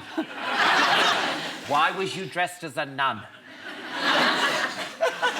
I grew up a Catholic, you know, and I was just always so... kind of like, you know, they beat me. They beat me, and my father beat me. The nuns beat me, the priests. Everyone was always whacking me, so I was always kind of afraid of them. Yeah. So maybe it was my way of getting back. Yeah, by shagging the priest. This'll teach you. I can't sit here for another hour. It's so funny. I'm wetting myself. It's incontinence, dearie. It's incontinence. Sit up.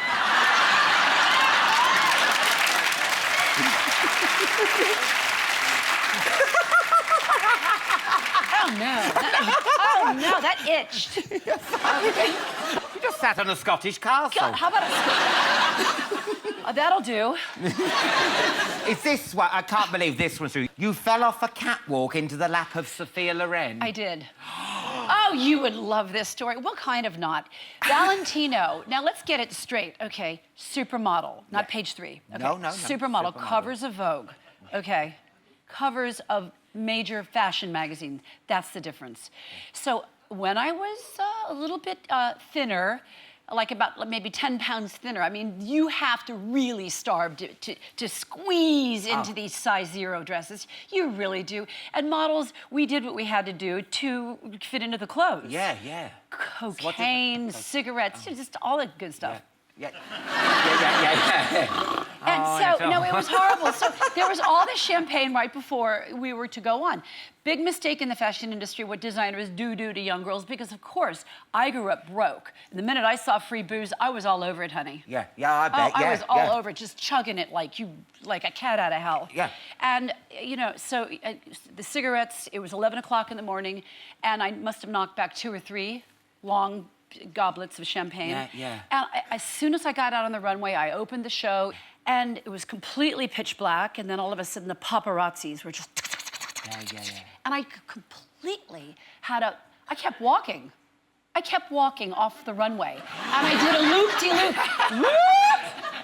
into the lap of Sophia Loren like this. Oh, my God. I was like, oh, Miss Loren! Oh! I can't believe it. No, this is a true story. So what did she say to you, like, apart from move? She looked at me like, get the fuck off of me.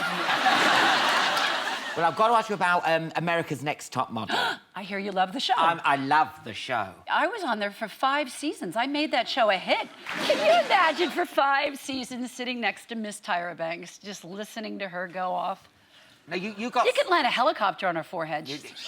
I was always like, just stop. No. But didn't you get the sack because you said she was fat? Yeah. How is she fat? She was huge. What, she got like a big... Because her legs are quite chunky, aren't they? They're huge. Well, she's a big woman. I Yeah. used to think she was a man. I kept looking for, like... Got the I bulge. was always looking, thinking, something isn't right here. Something ain't right, mate. No. Is this what... I can't believe this. You've slept with over 1,000 The men. world. You've slept with the world. When You're exempt. I'm sorry. I know, I'm the only one that you haven't shagged. I know. But you know, when I heard that, it reminded me of that thing in Times Square. You know, the cost of the Iraq War? It just keeps going up. We've had another one. You know what I mean? Oh, yeah. I dated these men when I was on the cover of every magazine in the world. Oh, I know. I think I forgot then for a second. No. And they were calling me. So back in the day, you know, when cell phones were that big and you had to drag them, Yeah. I had them all on hold on a Merlin phone system, which is where the buttons light up. Yeah. They were just all calling. Jack Nicholson, Warren Beatty, Sir Mick Jagger. Oh, my Lord. Yes. No.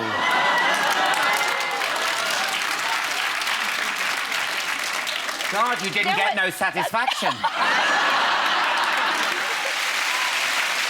Now, you're dating a younger man at the moment. I am. Tell me all about it, Janice. What's he like? Everything. I am a cougar. Whatever that means. Sitting in the Hollywood Bowl. Okay. There he was. He was just like, it was one seat available, and he was right there, sitting right there. Tapped on my shoulder. He said, "Excuse me, miss. Is this seat taken?" I was like Cruella de Vil, like. But I looked at him. He had a smile on his face, and he said, "Hi, I'm Alex." And I was like, and he didn't know who I was, and I was like, "Oh, well, I'm Janice. Hello, how do you do?" Yeah. Sit. Want a beer? And one he thing goes, led to "Am I another." supposed to know who you are? Because I really don't." Yeah. I'm like, "What do you do?" He goes, "I fight fires." I was like, "Oh, God." Nice.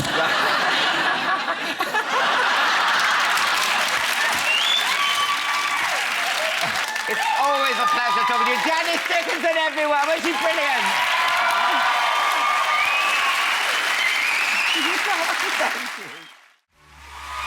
Welcome back.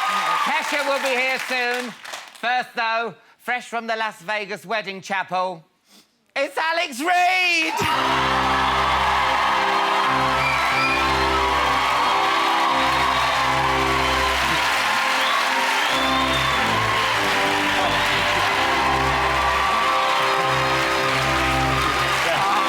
Congratulations. Thank you, sir. Thank you so much. I do. Yeah, take a seat. Those are very red trousers. Do you like them? I love them. I like extravagant. Oh, you've got... Oh, look. Oh.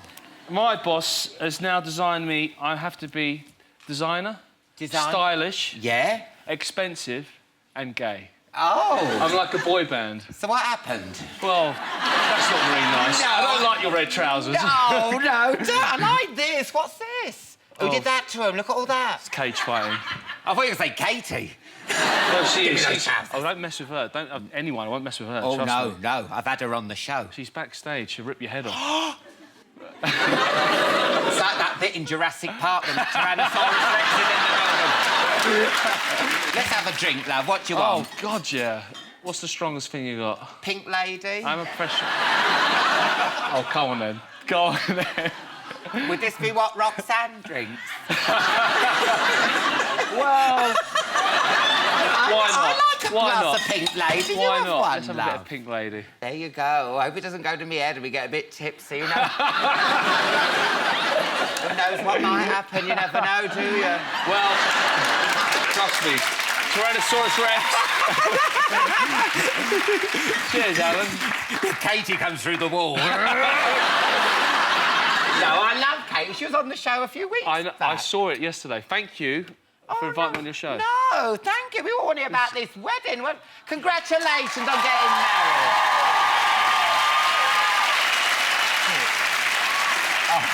And it's Katy Reed. So she's called Katy Reed? It's the most amazing feeling in the world to have another Reed in the family. When did you plan the wedding? I proposed in September last year, after my fight, and she said yes. You kept that from us? Oh, God. I'm a very private man, and there was all that shit in the... Believe it or not... They don't believe it. My personal relationship... I believe you. Well, we cross-dressing and whatever. Just ignore them. Piss off. It wasn't... So you proposed? I did, yeah. It was... Oh, where? Tell me all the details. I go without, you know, about 2-3 weeks before a fight. What does what? Building your testosterone up. Oh, you're like, funny, yeah. So, you get in that cage and you're like, yeah. Really? Yeah.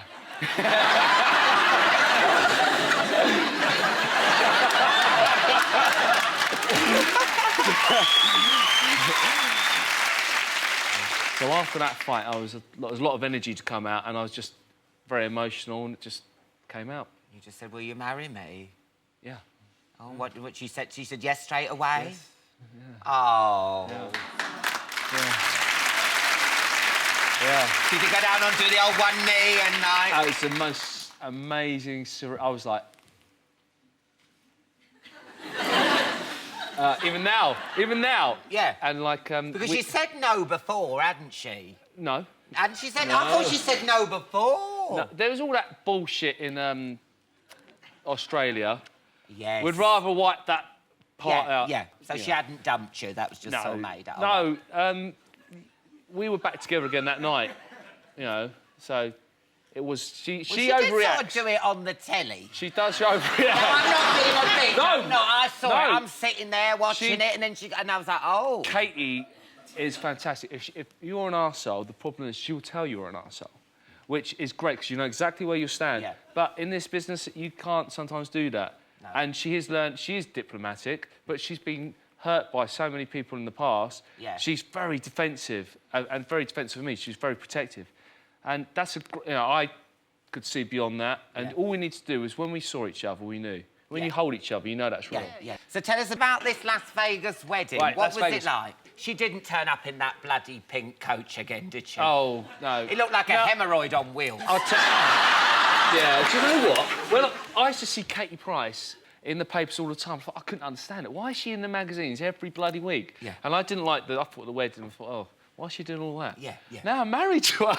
What's that all about? Yeah. We were planning to go at Christmas, but for legal reasons, because she's just got divorced, we thought Vegas would be a bit tacky, so we were going to go to the Maldives, and we couldn't get it in time. But Vegas is the only place you can get married before 6 months, and we just wanted to do it so urgently. Yeah. In fact, I'd actually planned after my India trip, which I just got back from, to go to the Maldives afterwards. Oh. But we thought, let's do it. Yeah. Big Brother house, Monday, let's go. So what did you wear? Or did she wear like a white dress? Or We chose our costumes in 1 hour. Amazing. We just went out... Costumes? It's a bloody wedding, not a circus. No, it's a performance, isn't it? It's one of the best days of your life. Oh. Come on. Have you had a honeymoon, or was the Las Vegas the honeymoon? Honeymoon, stag do, hen do, all rolled into one. Because you ended up at a strip club at one place. Well, my mate runs it, and I've never been to one. Get up and go, yeah. What's this, Narnia? Well, look, if you're going to go somewhere, you've got to see the sights. Yeah, I bet you couldn't keep Katy away from that pole. Oh. I bet you want to go up that pole. No, I've seen what Katy did next. Have you? Yeah, 2 bloody glasses of Mary down, and it's like, Price is back. Who? Reed is back. Reed is back, baby. Back. Never underestimate the Reedy. No, I won't underestimate the Reedy. Have another pink lady. Indeed, Now, listen, so you went to the... So what happened then? Here's Baby Sham. No, Oh, it's Pink Lady. Look, Baby Sham. Oh, it's in the Baby Sham glasses, Yeah. love. I'll have a Baby Sham. Oh. It's working. Have you signed a prenup and all that lot, or are you going to be... Nope. Well, it must be love, then. It must be Oh, love. my goodness. I mean, it's for someone to give me all of that, it's like, wow, you know. Yeah. But it's not about that. I mean, I'll give my life for that woman. Oh, And so would she. Yeah. That's... Are you going to have another ceremony back in England so all your friends and family can come? Yeah, that was the only unfortunate thing about it. Yeah. You know, not getting to have all your loved ones there. Can I have a look at your ring? Yes, right, I like this. Did I say anything? Did I say anything? No, I screwed, aren't they? That was And naughty. I get the bad reputation. Oh, smutty Alan Carr. All I'm saying is, can I have a look at your ring? No, I love this. Oh, did because Katie get that for you? It's stylish, it's understated. It's like me.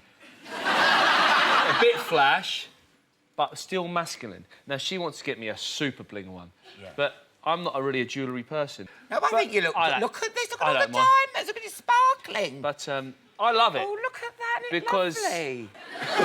Almost fits my finger. That's gorgeous, that is. I love it. I absolutely love it. She's, you know, she wants to get another one, but I love this one.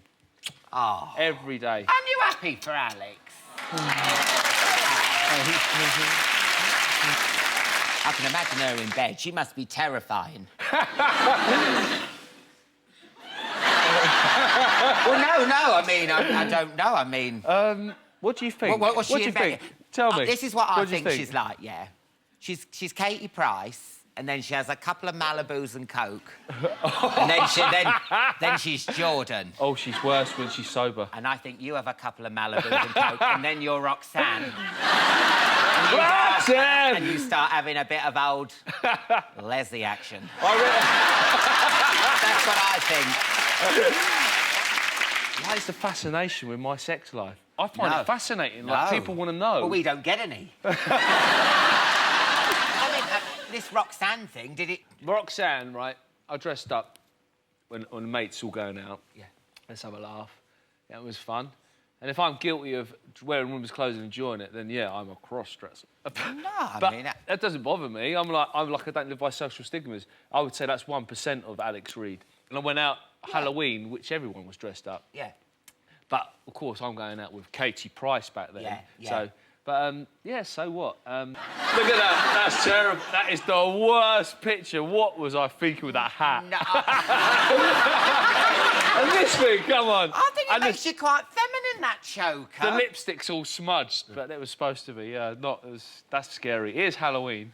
You know, I do feel sorry for you sometimes, Alex, because, you know, I was watching the telly like we all were, like, you know, when Peter Andre started crying on Sky, and, like, everyone was like, oh... That was horrible. That wasn't nice. Oh, I know, yeah. I know. But then I feel like everyone was like, boo, you know, with Katy and everything. I hate that. That hurts me. Like, when I came out and they all booed her, I said, I'm sorry. No, I'm not sorry. I love Katy Price, Katy Reid, you know. Yeah. But But I I'm just like- felt sorry for you because you were, like, put in with Yeah.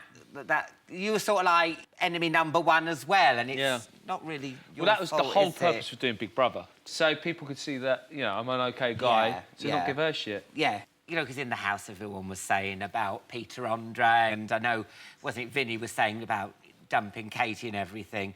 I mean, do you reckon you'll ever meet up with Peter Do you know, Andre and sort love it to. out? I would absolutely love to. I mean,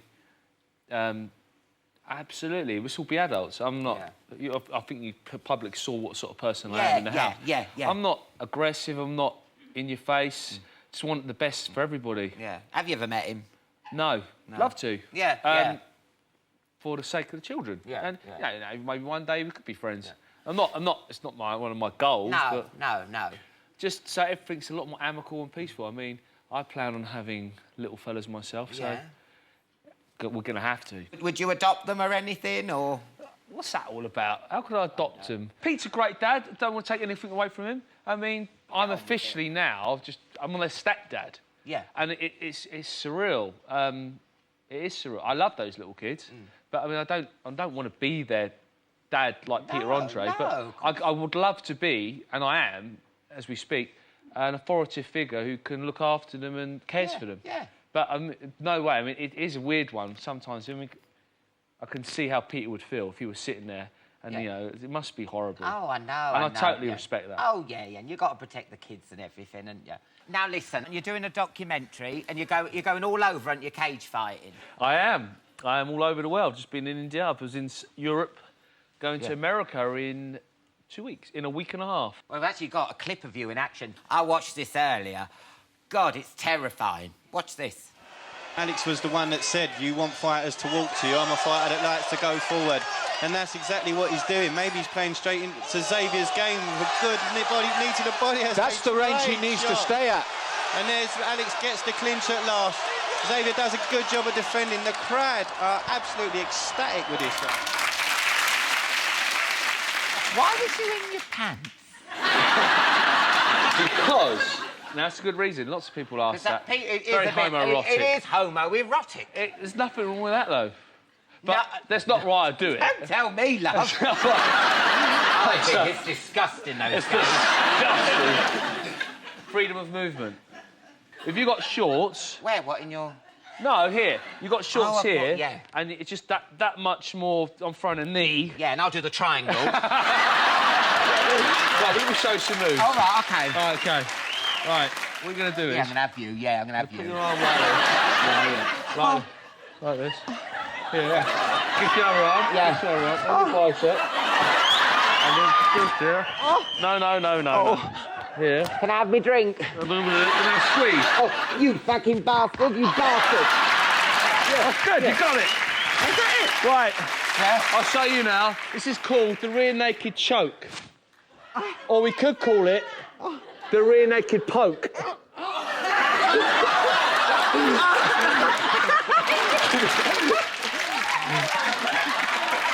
That went right up.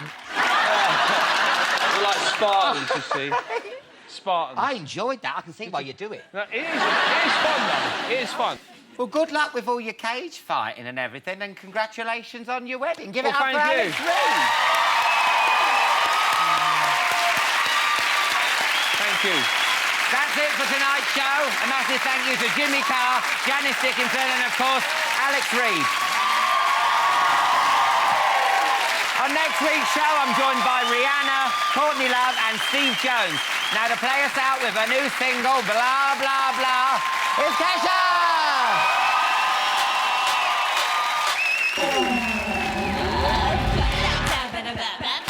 Coming at your mouth with your blah, blah, blah. Just zip your lip like a padlock. And meet me in the back with the jack of the jukebox. I don't really care where you live at. Just turn around, boy, let me hit that. Don't be a little bitch with your chit-chat. Just show me where your dick's at. Music's there. Listen hard. I'm in love with this song. So just hush. Baby, shut up. Heard enough. Stop talking that blah, blah, blah. Think you'll be getting this? Nah, not in the back of my car. If you keep talking that blah, blah, blah, blah, blah. Boy, come on, get my rocks off. Come put a little love in my glove box. Wanna dance with no pants on. Meet me in the back with the jack at the jukebox. So cut to the chase kid, cause I know you don't care what my middle name is. I wanna be naked, but you're wasted. Music's up, listen hard stuff. I'm in love with this song, so just hush.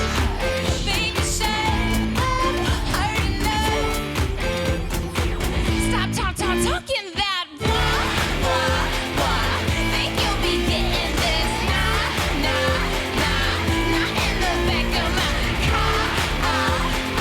If you keep talking that blah, blah.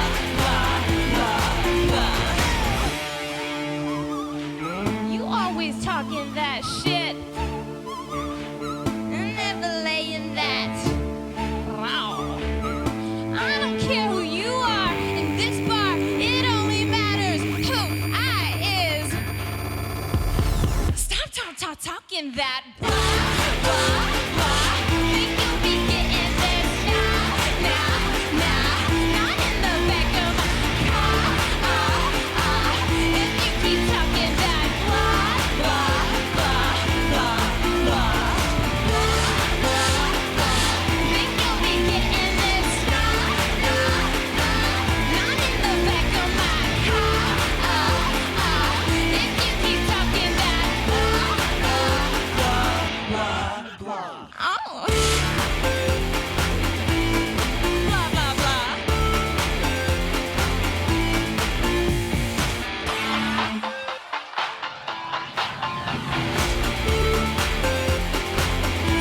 Stop talking bad.